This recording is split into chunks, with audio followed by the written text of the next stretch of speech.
Code करने तो का। सर अभी। ओके, तो अभी आपको रेप्लिकेशन सेटअप करना है, और क्या स्नैपशॉट रेप्लिकेशन आप सेटअप करने जा रहे हैं? Yes sir. ओके, तो अंकित आप देखिए, गो थ्रू कीजिएगा। ये आपके पास, ये समझिए दो सर्वर आपके पास भी है, और ये स्टेप केवल देखिए, बाद में आप कीजिएगा कि कैसे सेटअप करना है। ओके, तो स्टार्ट कीजिए स्टेप्स आप। तो अभी आपको पब्लिशर क्रिएट करना है, पब्लिशर राइट क्लिक करना है, पब्लिकेशन क्रिएट करना है। Yes sir, yes sir. इस डेटाबेस को लेना है, ताकि आपके सर्वर में एक ही डेटाबेस है। इसमें कितने टेबल है? वन टेबल क्रिएट किया सर। Okay, next. आर्किटेक्चर पहले बता दूं कि आपको समझ में आ जाएगा? आर्किटेक्चर बताऊं? इसका ये स्नैपशॉट का सर, नहीं वो तो है आइडिया। ओके, या फिर एक बार बता रिकप कर दीजिए देता रवि। हूँ, रिकप कर हाँ देता हूँ हाँ। रवि को, और आपको भी क्लियर हो जाएगा। जी जी ठीक है, जी जी। कि फाइनली ये काम क्या कर रहा है। अभी आपका यस। एग्जांपल लेंगे कि दो सीक्वल सर्विसेज है, सीक्वल सर्वर 01 और सीक्वल सर्वर 02, उसके बेस पे कैसे काम होना है। ठीक है,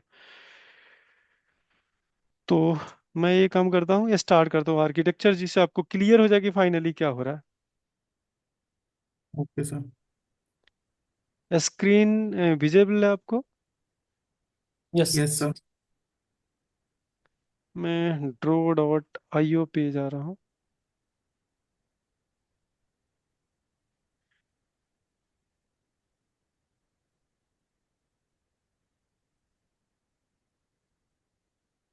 मैं इसको करता हूँ स्नैपशॉट रेप्लिकेशन। स्नैपशॉट का मतलब आप जानते हैं कि image, just like a complete snapshot. Okay, हम यहाँ स्नैपशॉट क्रिएट करने वाले हैं। तो मान के चलता हूँ ये आपका एक डेटाबेस सर्वर है, ठीक है, और वो डेटाबेस सर्वर है जिसका नेमिंग कर देते हैं जो सिक्वल सर्वर 01। इसमें कोई डाउट नहीं होगा, क्योंकि फाइनली ये सर्वर आपने अभी अभी इंस्टॉल किया है, अंकित के भी सिस्टम में रेडी है। ठीक है, तो ये एक हम्म। सर्वर मान लेता हूँ। सिंपली इसको कॉपी करता हूँ और पेस्ट करता हूँ, और ये आपका दूसरा सर्वर हम क्रिएट करते हैं। तो ये भी आपका दूसरा सर्वर भी आपका रेडी है। दोनों। अब रेप्लिकेशन जो हम बात करने वाले हैं, वो मेन रेप्लिकेशन अपना जो है, वो है आपका स्नैपशॉट। स्नैपशॉट रेप्लिकेशन, ऐसे ही कहते हैं पब्लिकेशन, और इसको हम लोग कहते हैं रेप्लिकेशन।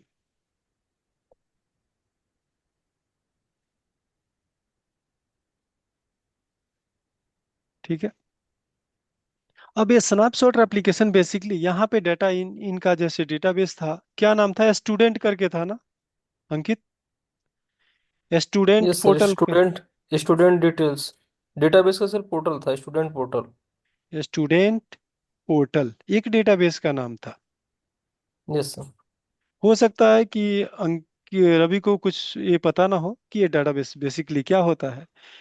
एक सर्वर के अंदर मल्टीपल डेटाबेस हो सकते हैं। जैसे एग्जांपल के लिए मैं अपने सर्वर को मैं दिखाऊं, तो ये SQL सर्वर 01 है, और इसमें देखिए आपका कितने डेटाबेस है, डीबी है, डेमो है, गूगल है, मर्ज है, पेरोल है, पब है। ठीक है, ये सारे डेटाबेस है एडवेंचर वर्क से लेके यहाँ तक। तो मैं यहाँ पे एक एग्जांपल ले लेता हूँ कि ये है, और यहाँ पे मैं डेमो डीबी भी कर देता हूँ, और लेट्स अज्यूम कीजिए कि एक और डेटाबेस में डालता हूँ, गूगल डीबी। सपोज कीजिए ये सारे अलग अलग एप्लीकेशन की डेटाबेस है। हम्म। तो रेप्लिकेशन क्यों आया मार्केट में? सपोज कीजिए कि दो रिक्वेस्ट आता है, मैं एक यूजर क्रिएट करता हूँ। सपोज कीजिए ये यूजर है, ये यूजर यहाँ पे आता है और इसे रिक्वेस्ट करता है डेमो डेटाबेस को। ठीक है, एक और यूजर मैं करता हूँ पेस्ट, और वो भी यहाँ पे डेटाबेस को, वही सेम डेटाबेस को रीड करता है।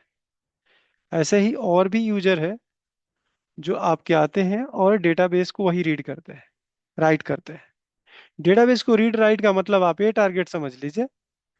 मैं इसको थोड़ा कर देता हूँ कि डेटाबेस एक अलग ही लगे। ठीक है, इस डेटाबेस को ये तीनों यूजर पॉइंट कर रहा है। एक यूजर यहाँ पे क्या कर रहा है, रीड कर रहा है, रीड कर रहा है। रीड का मतलब डेटा वहां से सेलेक्ट कर रहा है। हो सकता है आप सीक्वल आप जानते होंगे थोड़ा बहुत। ठीक है। रीड का मतलब आप ये समझिए सेलेक्ट कर रहा है डेटा को, पढ़ना चाह रहा है डेटा। दूसरा यूजर जो है, वो सपोज कीजिए कि मैं रीड किया, और ये दो यूजर जो है डाटा को राइट कर रहा है। ओके। इसको कॉपी किया, इसी को रीड को ही बढ़ा लेता हूँ कि दो यूजर रीड कर रहे हैं और एक यूजर राइट कर रहा है। ठीक है। तो जब भी ये रीड करेगा तो सारे रिक्वेस्ट इस डेटाबेस पे आएंगे। तो जब डेटाबेस पे रिक्वेस्ट आएंगे, ऐसे हो सकता है, बात करते हैं कि हमें 1000 यूजर है, 1000 यूजर में कम से कम 20 यूजर आ रहे हैं डेटा पे राइट करने के लिए, और 980 यूजर आ रहे हैं डेटा को रीड करने के लिए। यानी कि सारे लोड, कंप्लीटली लोड डेटाबेस पे ही सर्वर वन पे आ रहा है, और हमारे पास सर्वर टू भी है।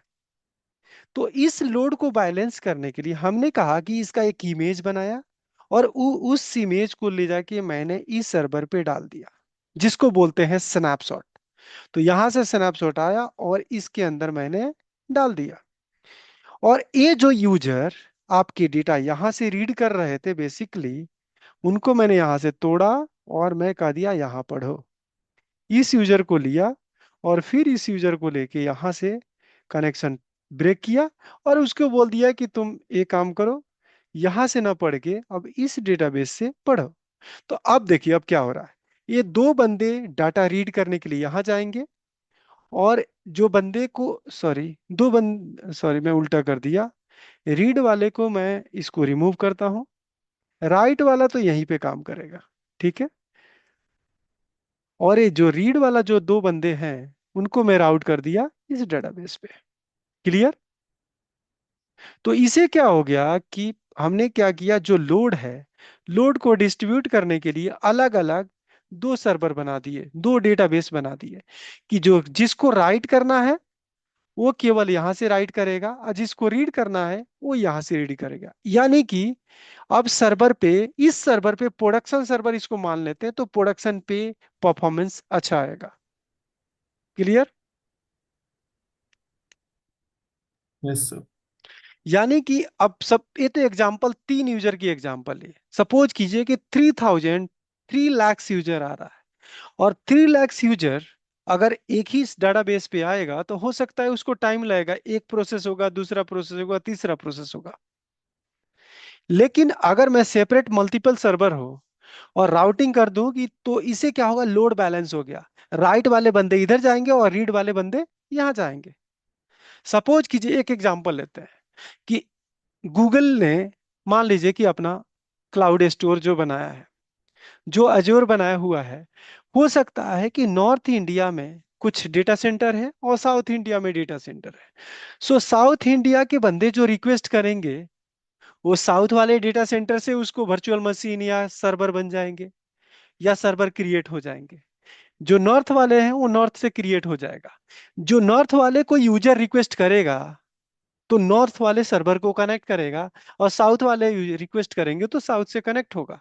इट मीन्स कि लोड को बैलेंस। अब सोचिए कि एक ही सर्वर बना दूं और कहे कि पूरी वर्ल्ड के लोग एक ही सर्वर पे एक्सेस करेंगे, तो उसमें आपको परफॉर्मेंस का इशू आएगा।